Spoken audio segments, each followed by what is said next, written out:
Hey, what's happening? I'm Claudio, and today I'm building some upper storage in the garage. We have a lot of sports and camping gear that has never really had a home.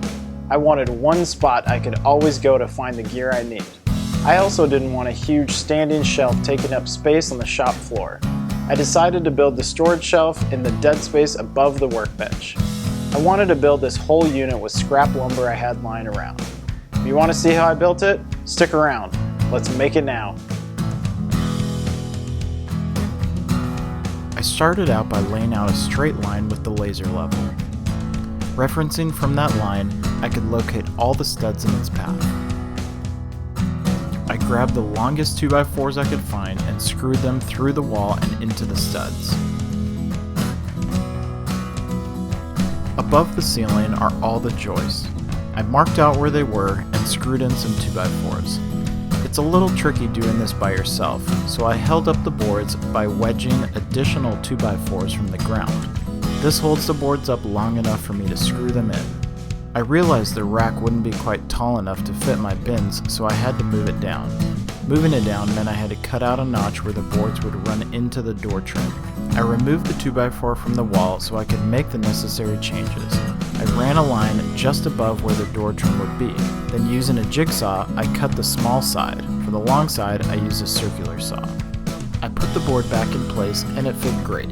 Now I could use the same holes and screw it back into the wall. To connect the boards, I used two 2x4s in the shape of an L. Once I had all the correct dimensions, I cut out the rest of the boards on the miter saw. Now I could use the same technique I did on the first set and make 4 more. I used simple butt joints and then drilled and preset the screws in place. It would make attaching them much easier up above. Since I had already drilled and preset the screws, I could just set the boards in place and screw them in. I divided up the space between the two ends evenly and then attached the remaining boards. I used additional 2x4s and connected the bottoms of each hanging set.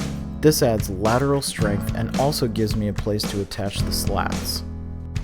I cut out all the shelf slats using the miter saw and a stop block. I took the slats over to the drill press. I drilled and countersunk 2 holes on each end of the slats. After screwing all the slats down, this is what the finished shelf looked like. I loaded it up with our sports and camping gear. The storage also serves as a great place to mount lighting for the workbench below. Well, this storage rack isn't pretty, but it's super functional. If you need some extra storage but don't have a lot of time, don't worry.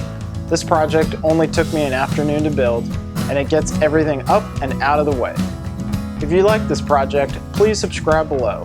You can follow me on social media at Make It Now channel, and you can find me on my home on the web at www.makeitnow.tv. There you can find all my projects, plans, a blog, and more. Thanks for watching, and I'll see you next time.